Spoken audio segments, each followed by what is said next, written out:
Oh, we are going to get into some shit today, guys. Before we start, welcome to episode 74 of the Off and Beat podcast. Um, so explain something to me. Why is it someone's responsibility or obligation or prerogative to care about something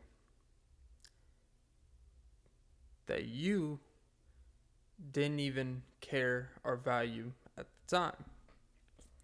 Now, look, that's a general blanket Galileo statement, right? To care or not to care. But what if it turns into blaming?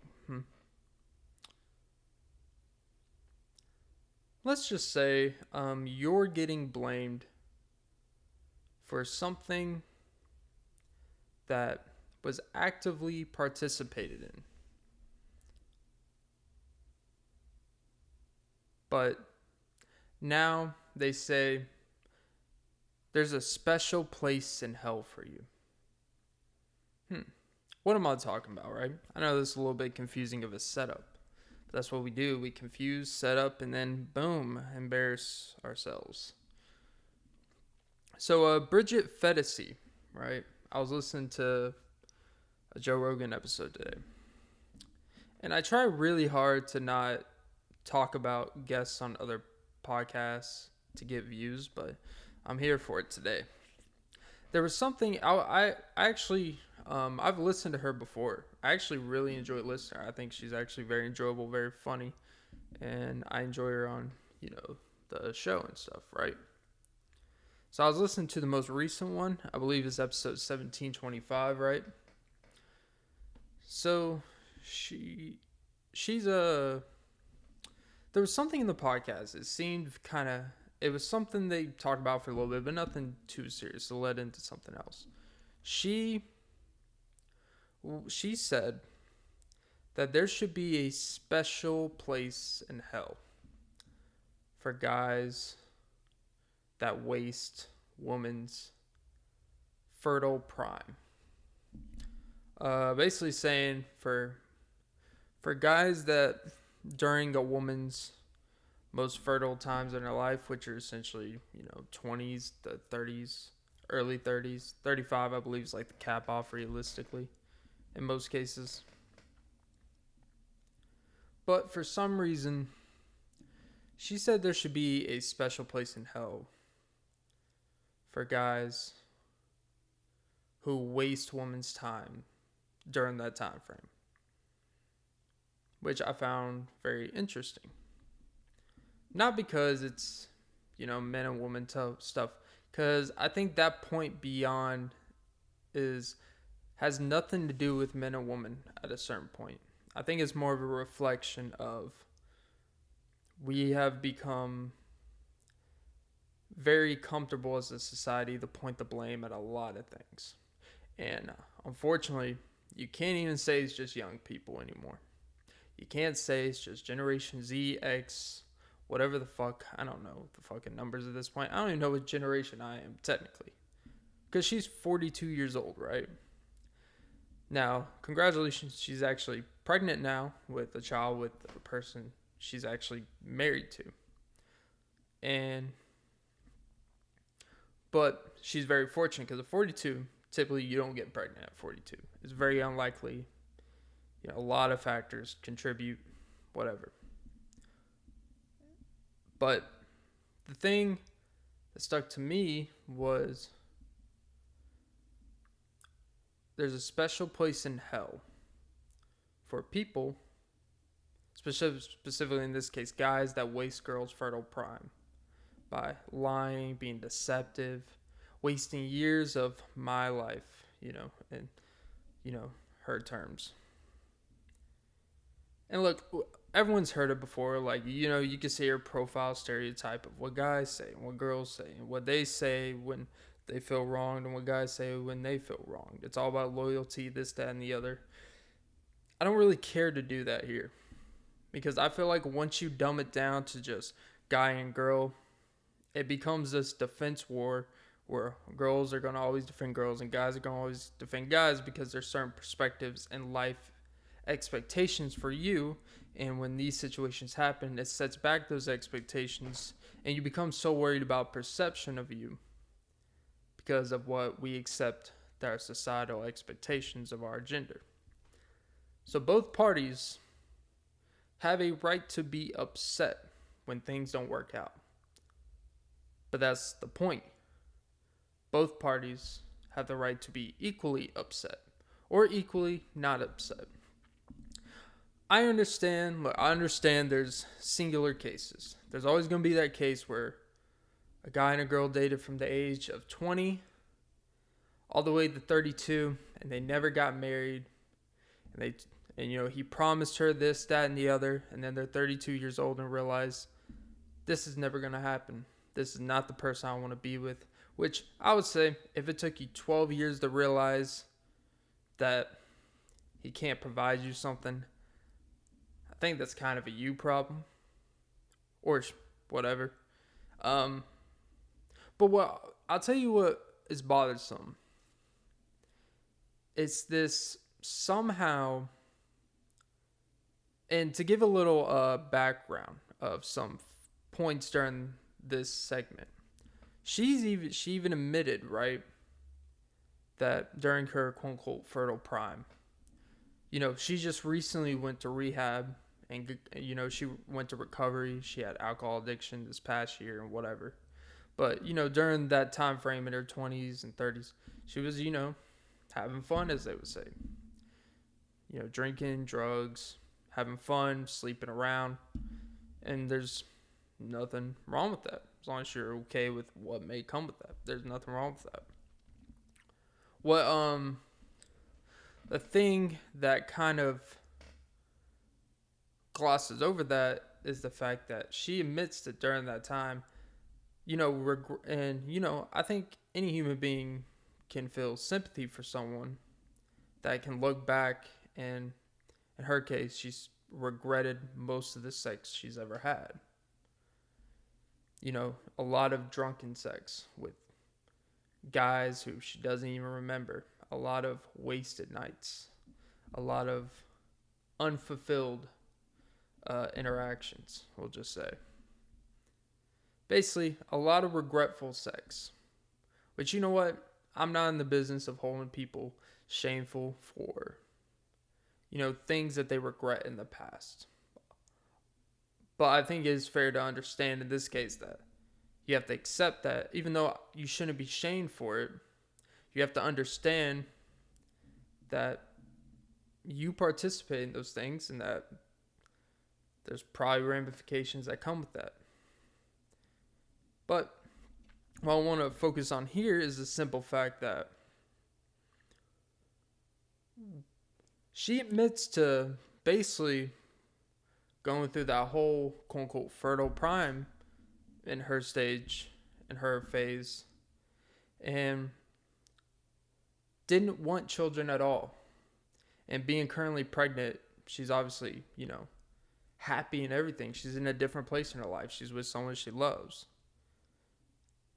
And what's crazy to me, though, she admits that during that time, she did not want children.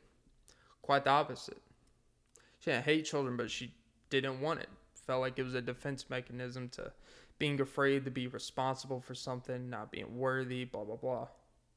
Which I think is very relatable. I think a lot of people are worried that they're not worthy of bringing a child into this world. So a lot of people say they don't want children and this, that, and the other. But typically, people say that when they don't really feel they have much to offer, or when it may be unrealistic, when their prospects of who they end up dating and marrying maybe not exactly ideal of what they thought it would end up being. And so, but the thing that's bothered me about what her point is that she admits that during that time frame, she had no intention of wanting kids.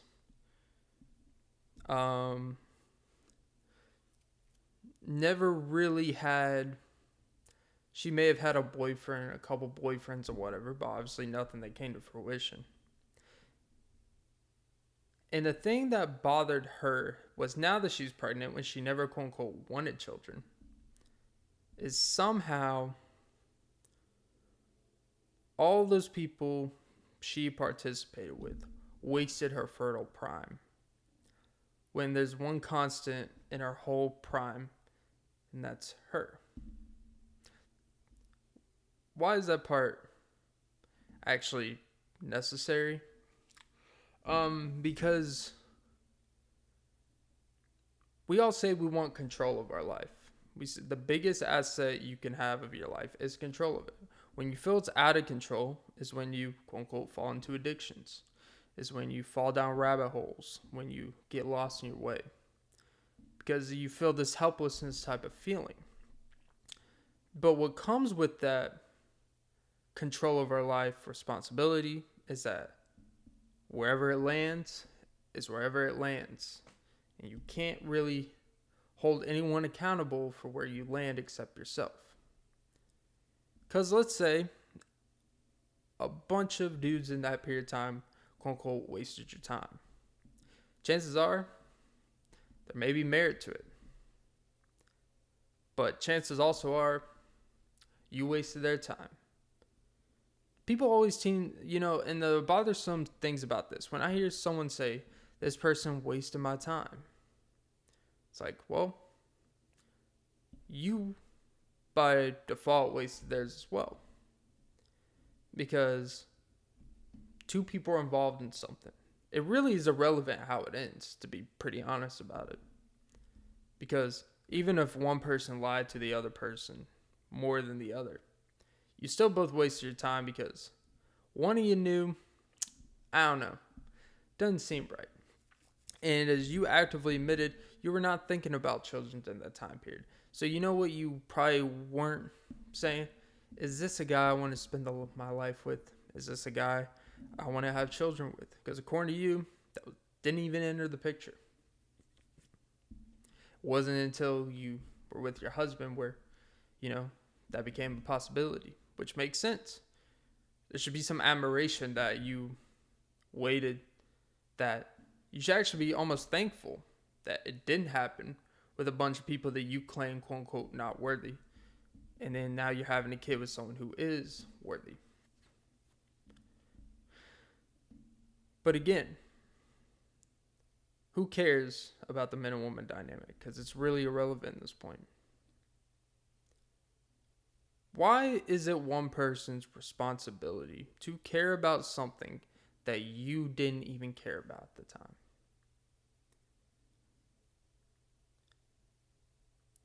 You even admitted it was a lot of drunken nights. Chances are, when you're drunk, typically the people that you're around in those settings that you end up letting them have it, typically drunk as well.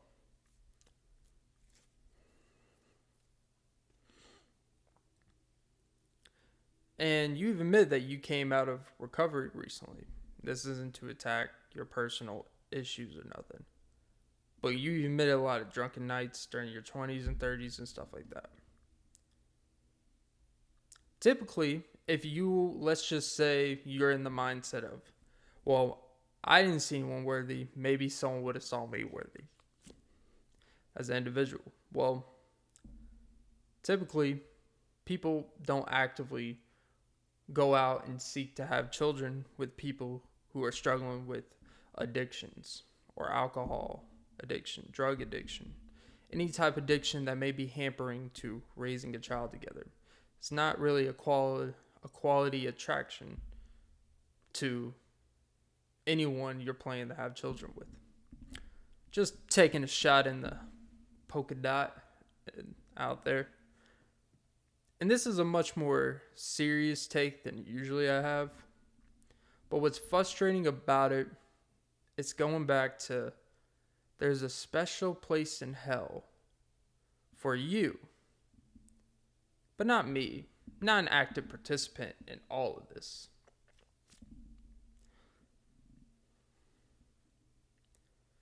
Not someone who admitted that they never wanted children during that whole time frame.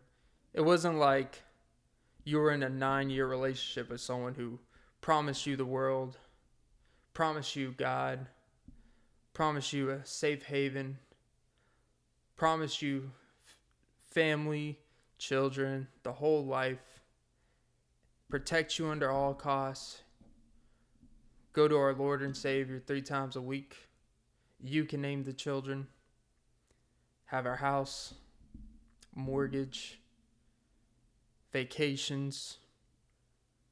I'll have a great job. You won't even have to, I'm going to say, based off the information you've given at this point in your life, I don't really think you were with anyone that promised that. Which, by the way, is pretty unfair to ask someone in their 20s to offer that anyways. It's not unrealistic, but it's not realistic either. And you weren't in that mindset because, again, you did not want those things. So why now? Why is it other people's fault for not taking advantage of your prime? And you're kind of blaming other people for something that you're responsible for. Something that you're supposed to covet and hold hard. What's interesting to me is if you take the gender out of anything and you just read the words, read the action, you would say what she's saying is pretty self-evolving in our own world, that everyone should be mindful to mine. But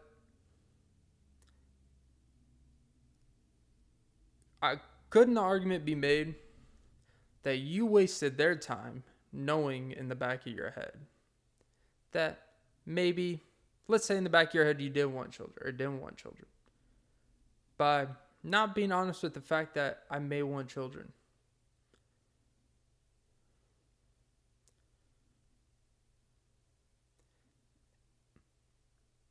Or maybe it's called live and learning and not holding other people accountable for something that really only has to do with you. And it goes to show people want to blame young people for a lot of this. This is a 42-year-old woman blaming past men, past people. Forget, again, just say past men. Blaming men who were in her same age range at the same time. That they wasted her time, but for some reason it's inconceivable that she equally wasted their time.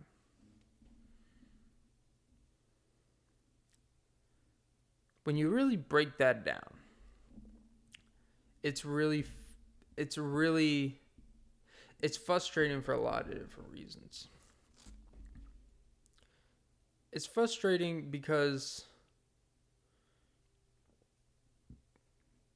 ever heard the term, if you let someone speak long enough, it's the old conversation adequate. If you really want someone to tell you what they really think about something, just let them talk. Keep letting them talk. Don't interrupt them. Just keep letting them talk. Don't tell them they're wrong about something. Don't tell them they're right about whatever they're saying. Just continue letting them talk. Because you could prepare statements, you can set a facade in a sense for a period of time. But the truth will always come out. When, it's like Shannon Sharp says, only 3 people will tell you the truth: drunk people, angry people, and kids.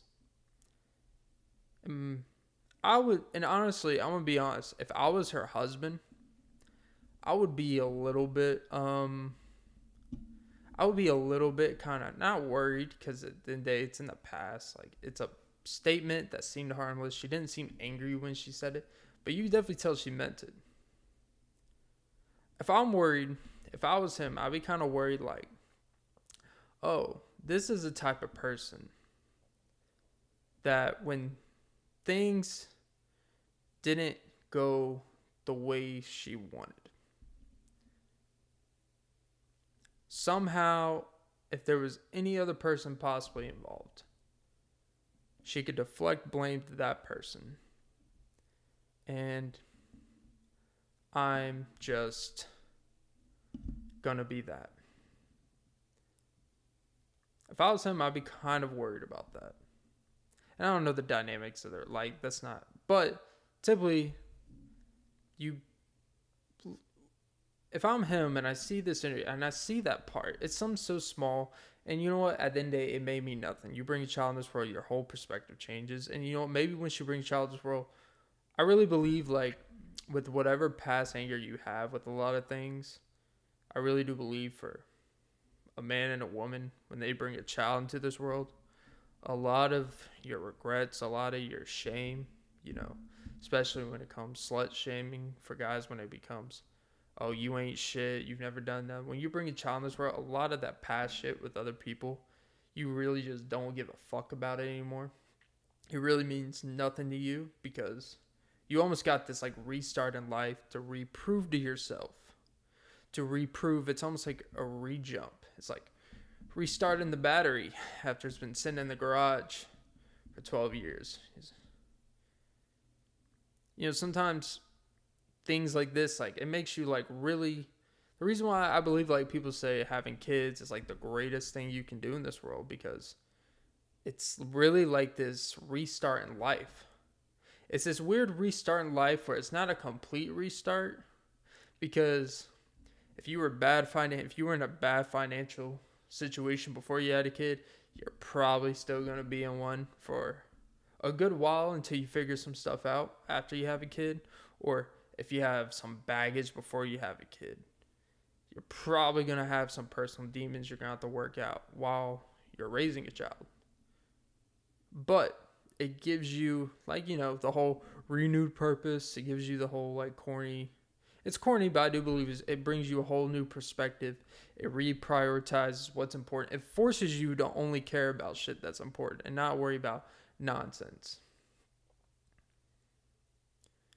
So maybe, when they bring a child to this world, all this shit won't matter.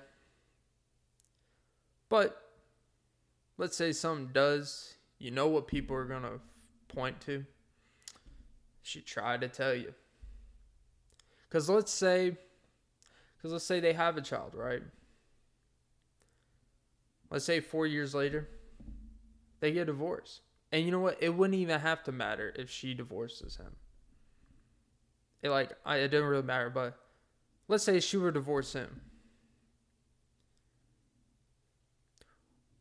Would anyone care if he said, oh, she wasted my time? No. Because you're grown-ass people. No one fucking cares. And now, I don't mean that, like, literally no one cares. But what I mean is, like, no one cares. That's a you problem. People that can't acknowledge that stuff they're a part of, they don't somehow contribute to it in some factor, are always people. God, look at me fucking generalizing people. But typically people that can't see outside in themselves and can't see that past shit, even if they were wronged, even if they were decepted and lied to. Well, you know what? You didn't waste each other's time. Now that I think about it, because think about it like this. Let's say, because obviously those situations didn't happen. You were hooking up with someone for 3 months, had a boyfriend for 2 years, blah, blah, blah. Through the years, you're with one guy to the next, doesn't work, blah, blah. None of them worked. And then guess what? You met someone who was going through, because she met her current husband in recovery, right? So that means she met someone who's going through, or at least has gone through, because maybe he's like a teacher or sponsor or whatever, who has gone through or is going through a very similar thing in life you're going through. In this case, he's actually helping you possibly better your life more than any recent person who's just with you to pass the time. Realistically, probably. So, they didn't waste your time.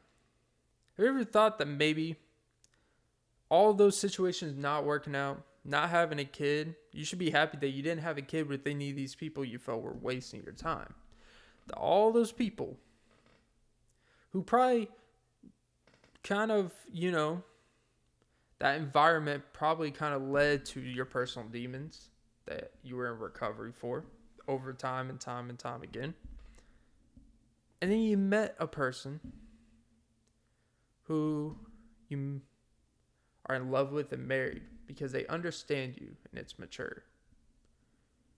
And now you have a kid with someone who has seen you at your worst and has loved you at your best.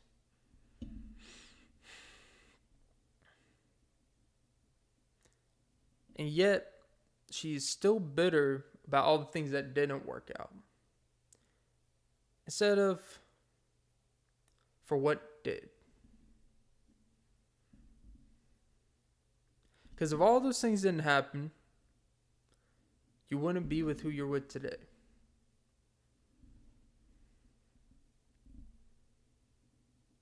But what the fuck do I know? I guess the moral of that whole thing, this way too long assessment of a situation I have no business being a part of or have an opinion on,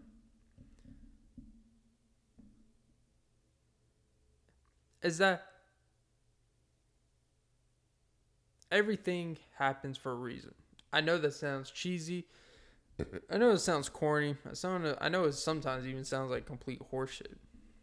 Because you know what? Everything does technically, by default, has to happen for a reason. Because a reason has to happen for a thing to happen. Wow, that's a fucking tongue twister. But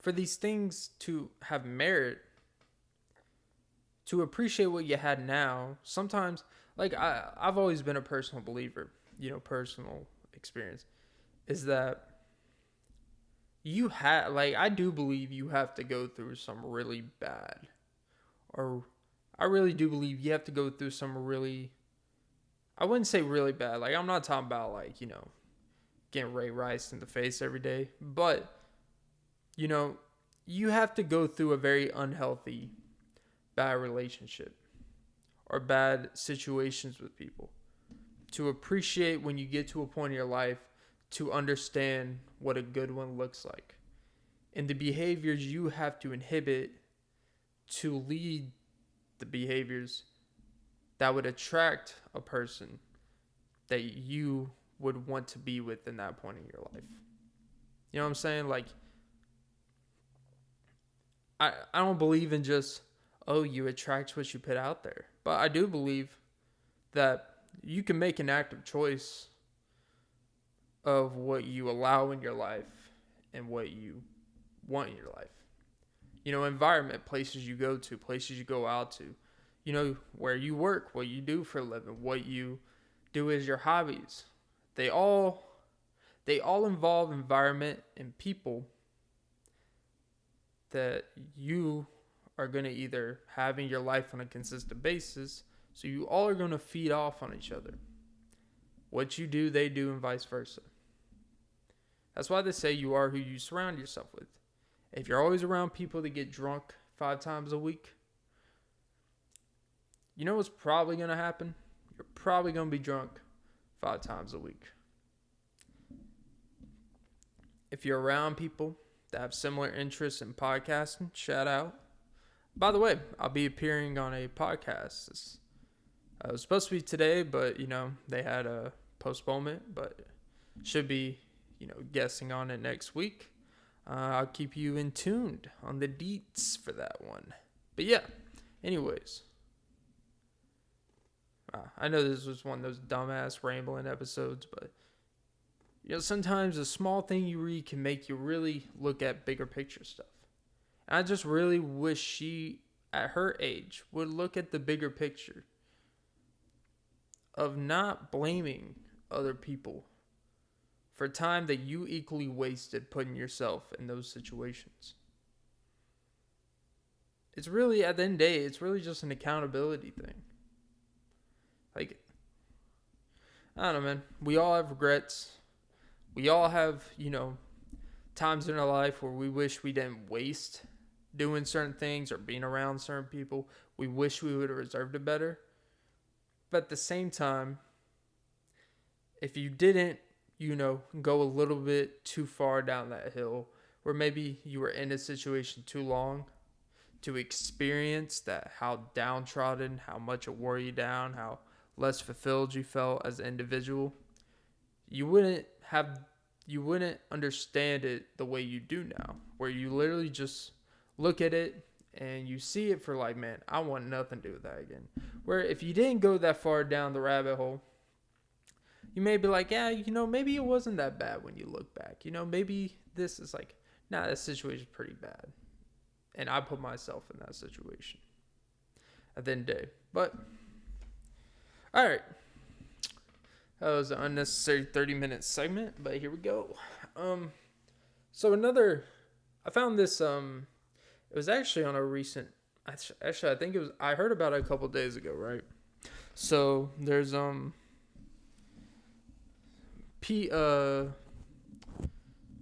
there's this whole thing going on about should men have paternity leave, right? Anyone knows paternity leave. It's basically where your job when you have your child, you get to take I think some it's like 6 to 8 weeks. I think now some places do like 3 months type of shit. But it's simply made for the mother, right? That's the original design, is for the mother to stay home, get accustomed to the baby, recover from the pregnancy, rehab, because, when you're pregnant for 9 months, I would only assume, that shit's draining. It's a lot of work. It's a lot of carrying around an extra, human. As much as humanly possible. I'll take that up your pap smear. But yeah, it's definitely something I think everyone in society can agree. You know what? People that have a woman that has kids, you know what? We should probably give them some time off after they have a baby, have to stitch up their vagina after. It's a pretty painful process. It's dramatic in some cases, especially there's health situations, whatever. And regardless of whether you believe people should get paid for not working, it's like, you know what? If you've committed 3 years to a company, I can understand, like, here's what I will say. I can understand the point of, well, it's not a job's responsibility for something that happened on your own time. You got knocked up, no one asked you to get knocked out, blah, blah, blah. It's like, okay, well, you know what? Then you're going to have a lot of people that don't work if that's the way you're going to operate, But what do I know? But there's this big thing, should men get paternity leave? Because I believe there's this whole thing with Pete Buttigieg. I think he's like a mayor. Whatever. There's this big thing, and then there's actual real life situation with cargo ships and bottlenecking. Like, I'm not 100% aware. I've just kind of heard that. Where people are like, oh, he should be at work, having an office. And because he's taking paternity leave because he adopted a child, right? And it's also different because, well, he doesn't have a wife at home. He's married. Well, yeah, he has a husband. He's gay. So, presumably, okay, well, maybe the other husband's at home taking care of the child or whatever. But, I don't know, maybe he works. We don't know their family dynamic, right? But when you are in certain positions of, office or importance and holding a government official spot, it's a little bit different than, if you're, I don't know, a manager at a car wash. Like, they'll make it through without you. Those automatic self-washing car machines, they will operate without you. But if you're leading a whole city, a state, whatever, yeah, there's real life shit going on. You have to keep on top of things, whatever. Now, should there even be an option for men to have paternity leave like that, where you get a designated, where it's automatically assumed, like if a woman, a mother, they would be at home for 8 weeks, 10, 12 weeks, however long. Really, the length is irrelevant. It's just, should there be? Well, here's what we'll say, right? Don't jump in the hot tub and expect for the bubbles to bubble out. I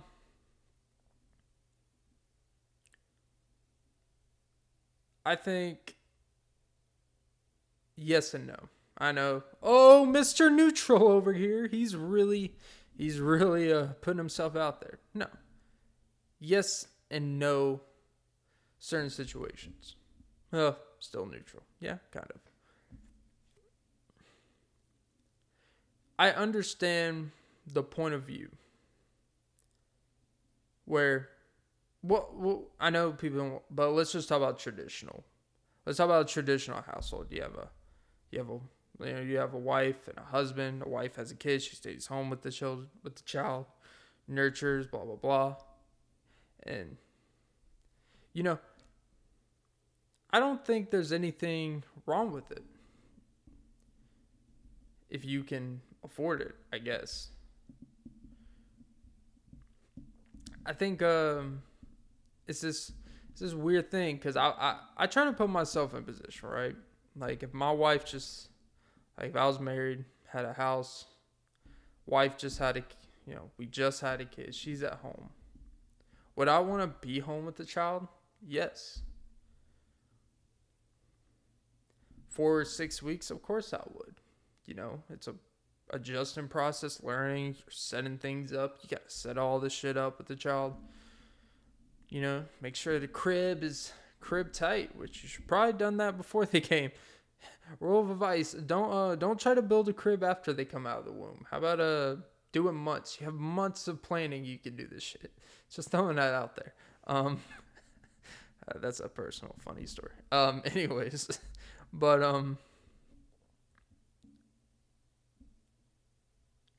is it necessary for both a husband and a wife to be at home for the first 8 for the mother and the father to be at home with the child 8 weeks in a row to start out?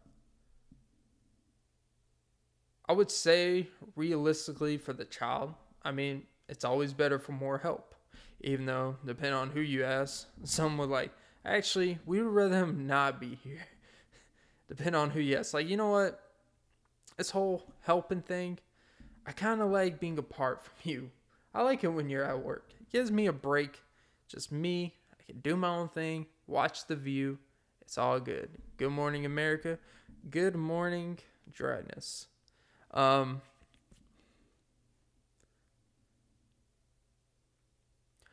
understand, though, if you're looking at it, like, if we're going to talk economic standpoint, people bitch about unemployment. And people will shit on people who are unemployed and say most of them could work if they weren't lazy, if they weren't this, blah, blah, blah. If they applied themselves, actually learned a skill. Unemployed, they're just collecting free checks and all this shit because they don't want to do nothing, blah, blah, blah, right? Well, that money has to come from somewhere, right? So we're talking about paternity pay, maternity pay, whatever the proper term is. We're talking about maternity pay. So typically you get maternity leave, you get paid. It's pretty standard, depending on your job.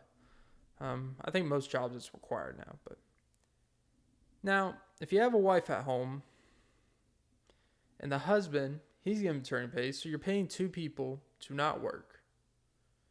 And you can say, well, they're doing good cause. It's like, okay, well, technically, kind of like, you could say it's kind of like unemployment. Is it necessary for two people to be getting paid when they have a job at place? You wouldn't bitch at someone who already has a job to take time off from a job and get paid. But you'll shit on someone who doesn't have a job that they're getting paid, even though technically they're both not working when they're getting paid. I understand circumstances are different in terms of one person has proven a rapport with their company, and that's the company giving back, as a service, whatever.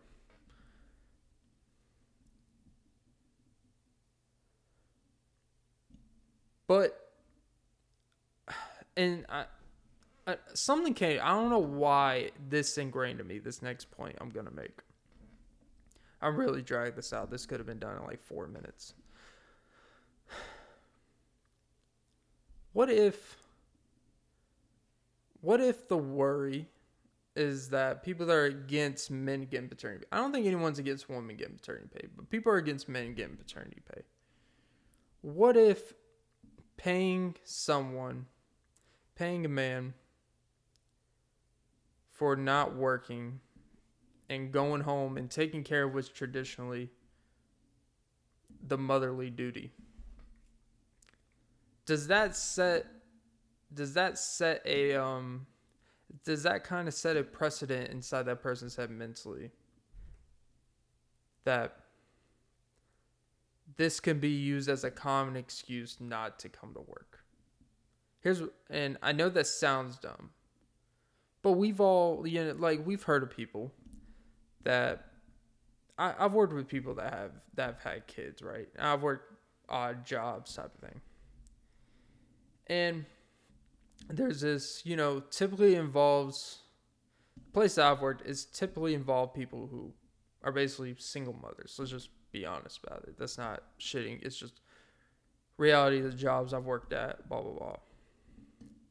And they're single mothers and they come to work and their mom or they have a babysitter, they have a friend watch their child, whatever it is. Because for whatever reason, their father's not in the picture. Hence, kind of a microcosm, but whatever. And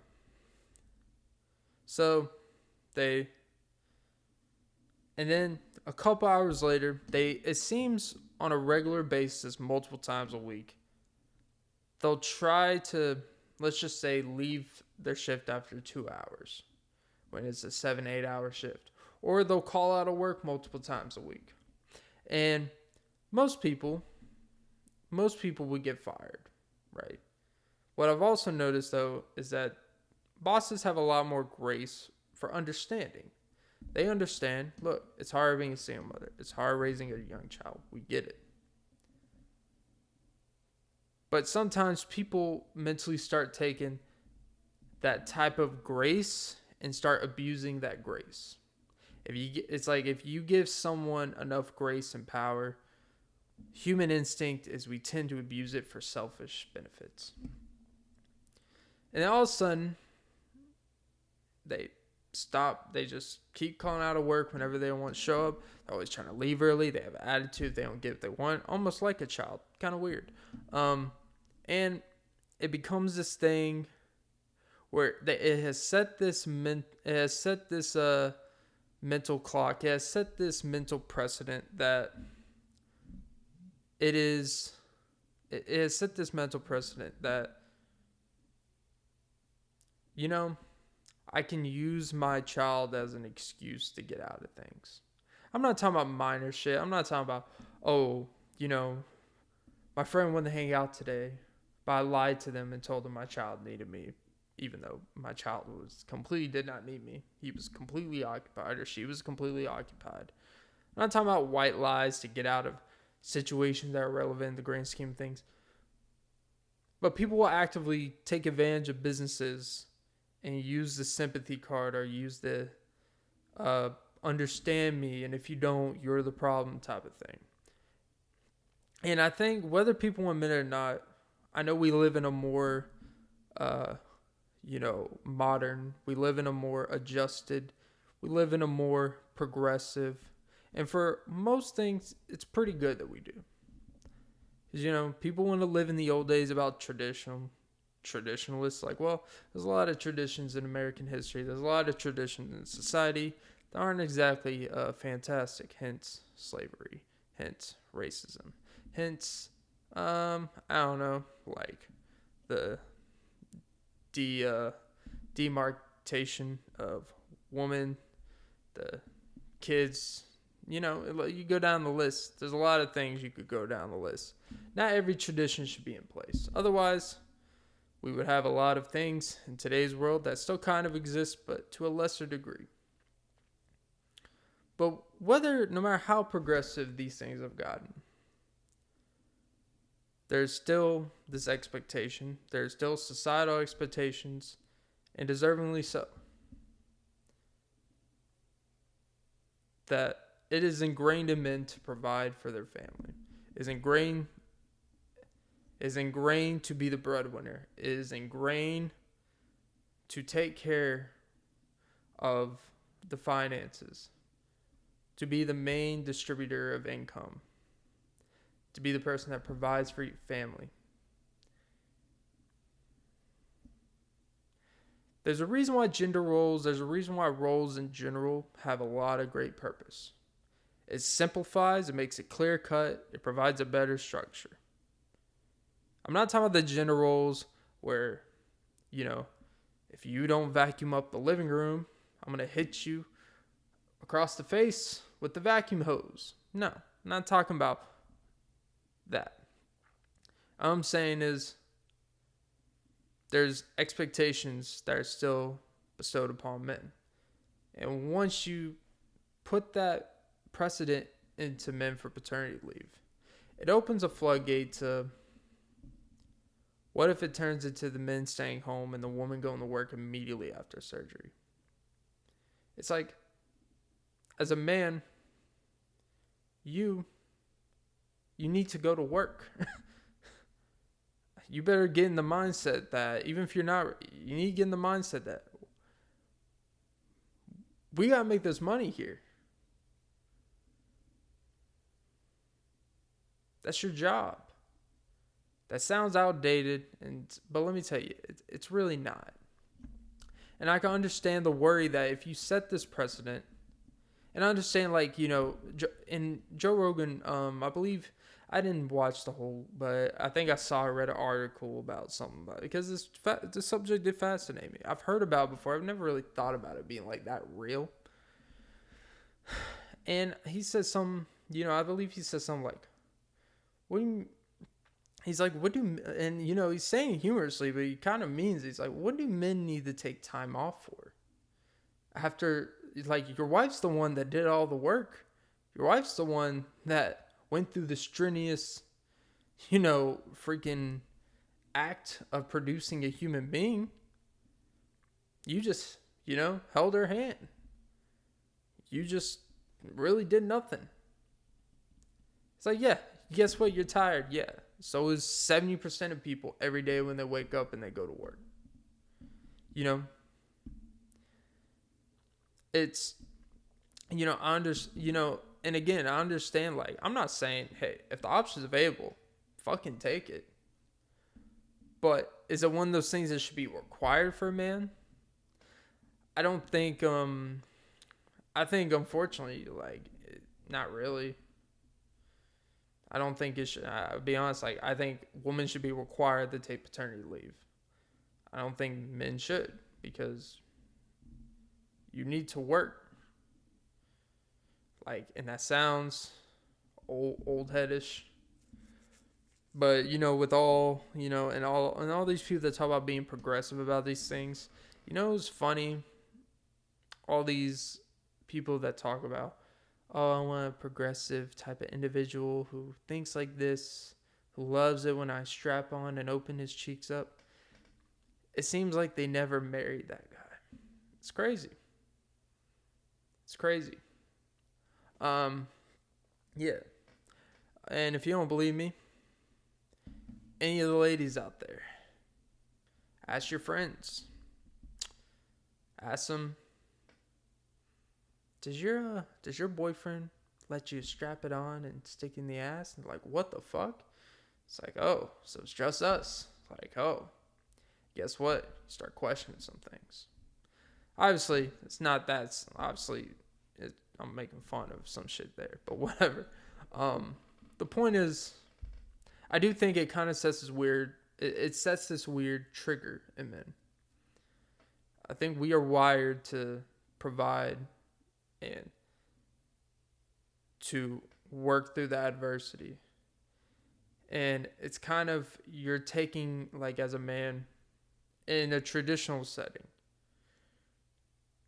it's like you need to take paternity leave when you're not even the one that did the strenuous work. She's the one that needs to go to physical rehab. You know, you just got to fucking do some Romanian deadlifts and call it a day. You're going to lose sleep anyways. It just is what it is. Maybe I'm ignorant. You know, I don't even know if I don't, I understand, like, typically maybe you take a week off, the week adjusted, but take 8 weeks off. Like, it's like, as a job owner, you're like, all right, like, I get it. Your wife, she should take time off, but you, nah, get your ass to work, man. All right. That's enough of my ignorance for today's episode. Very dragged out. Very serious points. Moral of the story is, today's message and theme of today's show is, don't hold other people accountable for something that you didn't care about at the time. And also, go to work. Coming from an unemployed guy, go to fucking work. I may be unemployed, but I'm still not collecting unemployed checks. So don't even bum me. Oh, I'm a bum, collect unemployed checks. I don't collect checks because I got checks with check marks, with checks mixed, and then I pour me a bowl of checks. That was episode 74 of the Off and Be podcast. Hopefully next episode will actually have humor. This one just had a lot of, drunken sex and pointing the finger. And when you point the finger and the booty, what do you get? Talking out of your ass. Talk about taking thumbnail and swiping to a whole new level. Have a great day, guys. Have a great day.